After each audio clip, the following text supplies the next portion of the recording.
이번에 14개월 된 손녀와 그리고 그 아들 내외 그리고 부부가 함께 베트남 나트랑, 나짱이라고 그러죠. 나트랑에 다녀왔습니다. 인생 산막에서 중요한 것이 자기 몰입, 자기 즐거움, 그리고 일상을 늘 기뻐할 수 있는 이러한 것들을 추구하는 것들이 굉장히 중요한데요. 그 중에서 취미, 학습, 그리고 건강을 통한 자기의 확인, 이런 것들의 어떤 그 요소들이 빠짐없이 이루어져야 되는데요.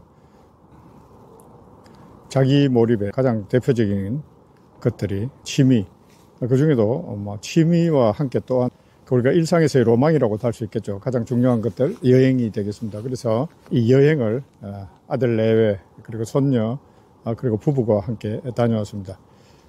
아직 어린 손녀와 함께 여행을 간다면 전 고려해야 될 점들이 몇 개가 있습니다. 이게 국외 여행이다 보니까 아이의 그 피로도 이런 것들을 염두에 두어야 됩니다. 그래서 아이가 일단 바뀐 환경에서 크게 문제없이 적응할 수 있도록 이렇게 주거적 환경 그리고 이동의 환경들도 고려를 해야 되겠죠. 그래서 선정해야 될 요소 중 하나가 이제 숙소였습니다. 숙소는 아무래도 이렇게 가장 편안한 손녀를 중심으로 이제 모든 이게 피라밋이 구성되어 있죠. 할머니, 할아버지들은 이제 그 어떤 스포트 해주는 역할을 하는 그런 여행을 했습니다. 아들 내외가 육아를 통한 상당히 그동안의 힘든 점, 어려운 점들도 있고 또 많은 육아의 체험을 통해서 부모에 대한 감사, 이런 것들도 다시 느끼게 되는 그런 계기가 되었으리라 믿고요. 그런 육아에 대한 위로 여행이 되었고요. 또한 할머니, 할아버지 입장에서는 이렇게 손녀와의 교감의 시간, 그래서 이렇게 같이 함께 할 수 있다는 5박 6일, 6박에 가깝습니다만 5박의 기간을 이렇게 손녀와 함께 할 수 있다는 것은 아주 즐겁고 의미 있고 보람 있으면서 또한 힘들기도 하고 또한 이게 벅차기도 한 그런 내용이 되겠습니다. 그래서 첫째 숙소 선정이었는데요. 아들이 손녀 중심의 숙소를 얻다 보니까 리조트를 이렇게 선정하게 되었고 2박을 리조트를 아들이 선택을 했고 그에 상응한 또 2박은 부모들이 얻기를 하였습니다. 그래서 항공료는 별도로 각자 지불하기로 하고 마지막 또 1박은 시내에서 함께 보내는 그런 일정을 잡았습니다. 전반적으로 디럭스한 이런 시설에서의 숙박이라든가 이 즐김 이런 것들은 상당히 국내 환경에서는 비싼 그 가격에 망설이는 경우가 굉장히 많습니다. 그리고 사실 엄두도 내지 않죠. 이렇게 비싸기 때문에.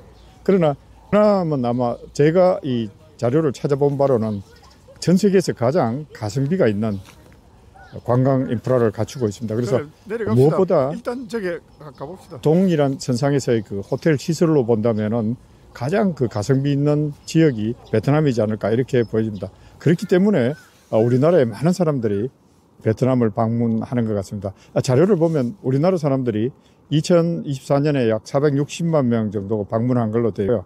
여기 비해서 베트남 사람들은 우리나라에 오는 것이 한 46만 정도 이렇게 왔다고 합니다.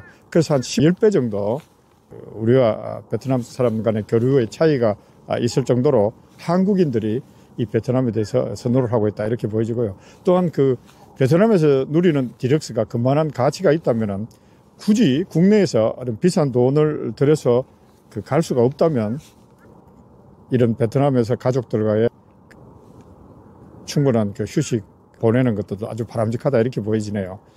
이 가성비 있는 이런 관광지의 개발에 따라서 한국인들이 선호하는 이 여행지가 괌이라든가 사이판과 같은 미국령의 고물가 지역에서부터 벗어났기 때문에 사이판과 괌이 상당히 관광지로서 위축되었다 이렇게 들려오고 있습니다. 그리고 또한 이 나트랑이라든가 다낭 그리고 이 다낭 주변에 호이안이라든가 후에 이런 쪽에서는 많은 한국인들이 왕래를 하고 있는데요. 베트남에 가장 많이 우리가 입국하는 공항도 역시 다낭 공항이라고 할 정도로 베트남의 호지민이라든가 그리고 하노이 같은 이런 대도시보다는 관광을 위해서 우리 한국인들은 많이 가고 있다 이렇게 보여집니다. 항공기가 일단 굉장히 많은 DHS라는 저가 베트남 항공이 많이 한국의 항공기를 띄우고 있습니다. 그래서 특히 김해공항 부산에서 출발하는 나트랑인 경우에는 오전에 2편의 항공기를 개최해서 이렇게 보낼 정도로 아주 그 저가 경쟁이 치열하게 이루어지고 있습니다. 굉장히 부담 없이 갈 수 있는데요. 저희들은 조금 일찍 그 예약을 해서 조금 비싸게 예약을 했습니다만은 당일 출발 당일 며칠 전에 보니까 편도 비용이 7만 5천 원 정도였습니다.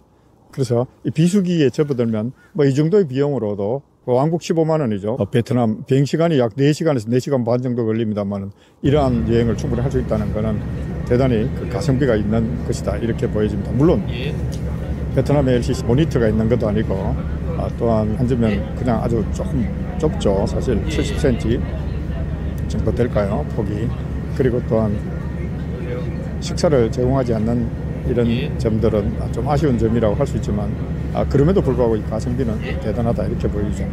우리가 간 그 아침 9시 5분발 VJ 비행기를 보니까 A320 비행기 편이었는데 앞편이 1시간 전에 출발을 해서 그런지 비수기여서 그런지 승객이 너무 없었습니다. 그래서 정말 이렇게 아무리 저가 항공이지만 승객이 없다면 이건 좀 곤란하지 않을까. 승무원수에서 거의 몇 배 차이 나지 않는 그런 승객들이 함께 아주 조용히 나트랑으로 갈 수 있었습니다. 그리고 도착하면 이 깜난공항이라는 곳인데요. 깜난공항은 약 한 28km에서 30km 정도 나트랑 시내와 이렇게 떨어져 있는 공항입니다. 이 나트랑 지역은 60년 전에 파월 한국군 야전사령부가 여기 있었던 것으로 이렇게 기록이 남아 있습니다. 전쟁의 상흔들이 남아 있을 수밖에 없는 그런 지역이 되었는데요. 이제 사돈의 나라를 정도로 이렇게 많은 사람들이 교류하고 있고 또한 그 인적인 교류가 이루어지고 있습니다. 베트남 자체가 동남아시아에서 유일하게 유교 문화권입니다. 나머지는 이슬람이라든가 이 불교가 색채가 강하다면 중국과의 어떤 지형적인 근접성에 따라서 베트남 특히 북부 지역은 중국의 문화적 영향이 매우 강한, 지금 물론 중국과 베트남과의 사이는 좋지 않지만 역사적으로 이렇게 그런 관계를 맺어왔다 이렇게 볼 때 연장자에 대한 경로 사상 이런 것들 아직도 남아있는 같은 정서적인 공감대를 형성하고 있다 이렇게 보여집니다.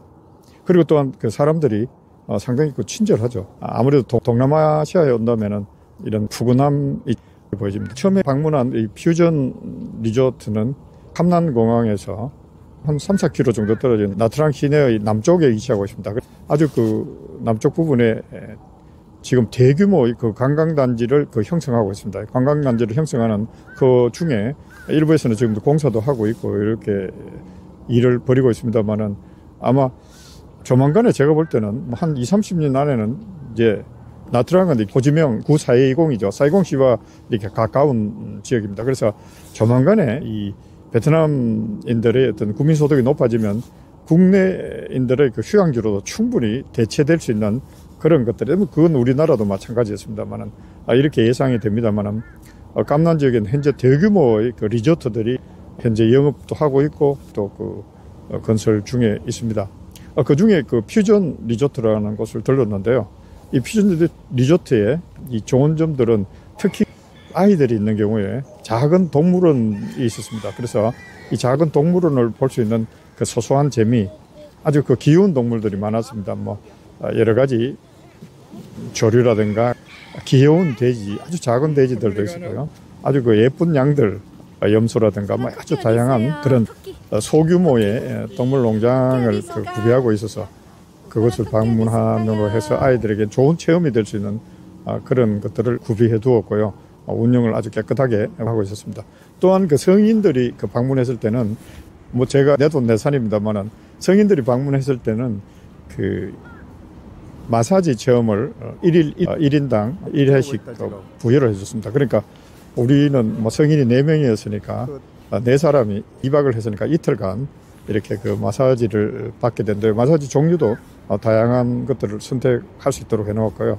약 60분간 이렇게 체험을 할 수 있도록 해두었는데 상당히 좋은 아주 품격 있는 리조트 내에서의 마사지를 받게 됐다는 데 대해서 상당히 기분이 좋았습니다. 저는 개인적으로 마사지를 그렇게 좋아하지는 않습니다만은 어쨌든 그 문화체험이죠. 문화체험을 했다는 것에 대해서 아주 좋았고요. 그리고 이 퓨전 리조트에서 또 좋은 점은 이 리조트 안에서 모든 것들을 해결해 달라는 뭐 그런 컨셉을 운영하고 있었습니다. 그래서 자체적인 마사지 운영, 그리고 아침은 당연히 제공을 하죠. 근데 1박당 또 이렇게 쿠폰을 제공을 했습니다. 이 쿠폰은 또 200만 동이라면 뭐 우리나라 돈 한 10만 원 정도 되는데요. 1박당 10만 원 정도의 쿠폰을 제공해 줘서 이게 저녁을 먹으면 충분히 이렇게 될 수 있도록, 물론 첫날은 가서 기념적 의미도 있고 해서 칠레 와인을 이렇게 시키고 이러다 보니까 조금 그 금액이 넘어갔습니다만은 그 다음날은 충분히 네 식구가 이렇게 먹어도 쿠폰으로 이렇게 값을 치를 정도였습니다. 그래서 이 퓨전 리조트는 리조트 안에 오시면은 그냥 즐기게 막 이렇게 했다는 데서 상당히 알뜰한 우리 집 사람의 경우도 이런 숙박 경험을 상당히 만족하는, 뭐 그래서 가성비 있는 그런 느낌을 받았습니다. 5 식구가 가서 아주 즐거운 그런 만족을 했다는 점에서 재방문의 의사가 있을 정도의 좋은 인식을 가졌다 이렇게 보여집니다. 그리고 저는 제 개인적으로 프라이빗 리조트에서 제가 꿈꿨던 게 슬로우 조깅입니다. 그래서 이 슬로우 조깅을 특히 해질 무렵 혹은 저녁에 혼자서 달려본다는 것들은 굉장히 로망이 있을 것이다 이렇게 생각했는데요. 마침 해변가로 전체적으로 이렇게 조명을 비추어 줘서 밤에도 슬로우 조깅을 하는데 전혀 부담이 없었습니다. 그래서 베트남 동해안에서 그쪽도 일종의 태평양에 속하죠.